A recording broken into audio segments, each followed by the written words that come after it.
प्रगति news में आप सबका इस्तकबाल है। आइए नजर डालते हैं आज के अहम खबरनामे पर। तेलंगाना के वजीर आला के चंद्रशेखर राव की बेटी कविता के साबिक चार्टर्ड अकाउंटेंट सीए बुच्ची बाबू गोरिंतला को सीबीआई ने दिल्ली शराब पॉलिसी केस के सिलसिले में गिरफ्तार किया।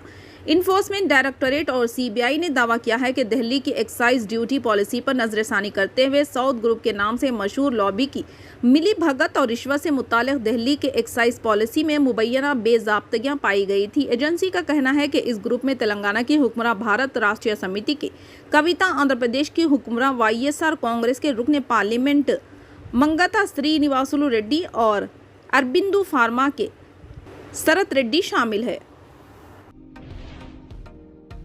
तुर्की और शाम में आने वाले 7.8 शिद्दत के जलजले से मरने वालों की तादाद में मुसलसिल इजाफा हो रहा है। हलाकतों की मजमूई तादाद 11,000 से तजावुज कर गई। तुर्की में कम से कम 8,574 अफराद हलाक हो चुके हैं, जबकि शाम में कम से कम 2,530 अफराद हलाक हो चुके हैं। तुर्की के हुकाम ने बताया कि मलबे से 8,000 से ज्यादा अफराद को निकाला जा चुका है, जबकि तकरीबन 3,80,000 ने सरकारी पनाह गाहों या होटलों में पनाह ली है। मंगल के रोज तुर्क सदर रजब तैयब उर्दगान ने जनूबी मशरक़ी तुर्की के 10 सूबों में 3 माह के लिए हंगामी हालात का ऐलान भी कर दिया है। तुर्की के disaster and emergency management authority ने मुतासरा इलाकों के तौर पर दर्ज किया है, जबकि शाम के सूबे हलब, अदलिब, हमा और अल-ताकिया में सरहद पार से मजीद हजारों अफराद मुतासिर हुए हैं। मीडिया रिपोर्ट्स के मुताबिक वाहगा बॉर्डर पर पाकिस्तानी इमिग्रेशन हुकाम ने 190 हिंदुओं को हिंदुस्तान जाने से रोक दिया। ये लोग पड़ोसी मुल्क के दौरे के मकसद के बारे में हुकाम को तसल्ली बख्श जवाब देने में नाकाम रहे थे। अंदरून सिंध सूबे से मुख्तलिफ हिंदू खानदान, जिनमें बच्चे और खवातीन भी शामिल हैं, मजहबी यात्रा के वीज़े पर हिंदुस्तान जाने के लिए सरहद पर पहुंचे थे। ताहम इमिग्रेशन हुकाम ने उन्हें क्लियर नहीं किया, क्योंकि वो इन्हें मुतमईन नहीं कर सके कि हिंदुस्तान क्यों जाना चाहते हैं। इत्तलात के मुताबिक सफ़र करने वाले हिंदू खानदान झोपड़ियों में रहते थे। MIM flow leader Akbaruddin Owaisi ने कहा कि मरकज रियासतों को सही फंड नहीं दे रहा है। इन्होंने कहा कि रियासती हुकूमत तमाम तबकात की तरक्की को तरजीह दे रही है। ये बात सामने आई है कि रियासत के कर्जे मरकज के कर्जों से पहले है। इन्होंने कहा कि यह अजीब बात है कि मरकज तेलंगाना के कर्जों की बात कर रहा है।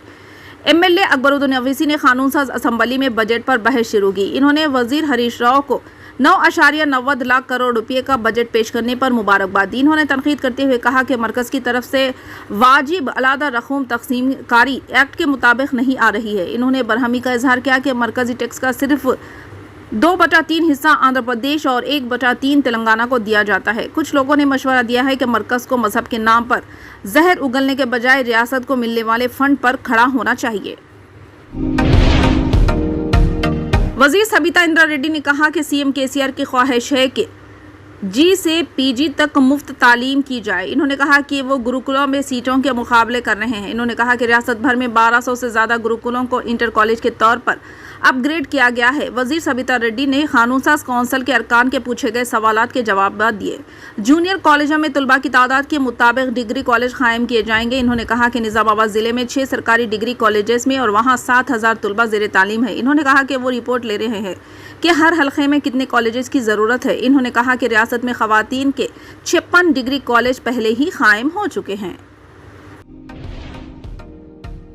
दिल्ली शराब स्कैम की तहकीकात करने वाली सीबीआई ने हैदराबाद के चार्टर्ड अकाउंटेंट सीए बुच्ची बाबू को दिल्ली शराब पॉलिसी की तैयारी और इस पर अमल के सिलसिले में इनकी मुबैना रोल पर गिरफ्तार कर लिया। बाबू बीआरएस की रुकन कानून साज कौंसिल के कविता के साबिक सीए रहे हैं। सीबीआई ने बाबू को दिल्ली शराब पॉलिसी की तैयारी और इस पर अमल करते हुए हैदराबाद की होलसेल और रिटेल लाइसेंस रखने वालों और इनके मालिकीन को गलत तरीके से फायदा पहुंचाने का इल्जाम लगाया। South zone task force police ने जुए के अड्डे पर छापा मारा और 11 मुजरिमों को गिरफ्तार कर लिया और 1,69,080 नकदी और 10 सेलफोन जब्त कर लिए। पुराने शहर छतरीनाका का पुलिस स्टेशन के इलाके में सुनी नामी शख्स गैर कानूनी जुए का इर्तिकाब कर रहा था।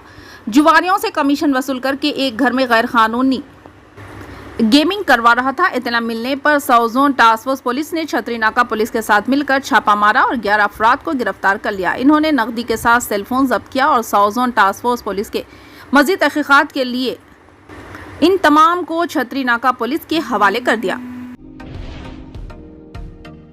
जजों की तकर्री पर मरकजी और अदलिया के दरमियान झगड़े पर तबसरा करते हुए एमआईएम के सरबराह असदुद्दीन ओवैसी ने कहा कि वज़ीर-ए-आज़म नरेंद्र मोदी की क़यादत वाली बीजेपी हुकूमत इंदिरा गांधी दौर को वापस ला रही है। ओवैसी ने पार्लियामेंट में कहा, साबिक़ वज़ीर-ए-आज़म इंदिरा गांधी ने कहा कि अदलिया को इनकी पैरवी करनी चाहिए। अब पीएम मोदी कह रहे हैं कि अदलिया को इनके वफादार रहना चाहिए। फिलहाल के लिए इस खबरनामे में बस इतना ही। देखने के लिए आपका बहुत बहुत शुक्रिया। अगर आप नए हैं इस चैनल पर तो सब्सक्राइब ज़रूर कर लें और बेल आइकन को दबा लें ताकि हमारी हर खबर आप तक पहले मिले।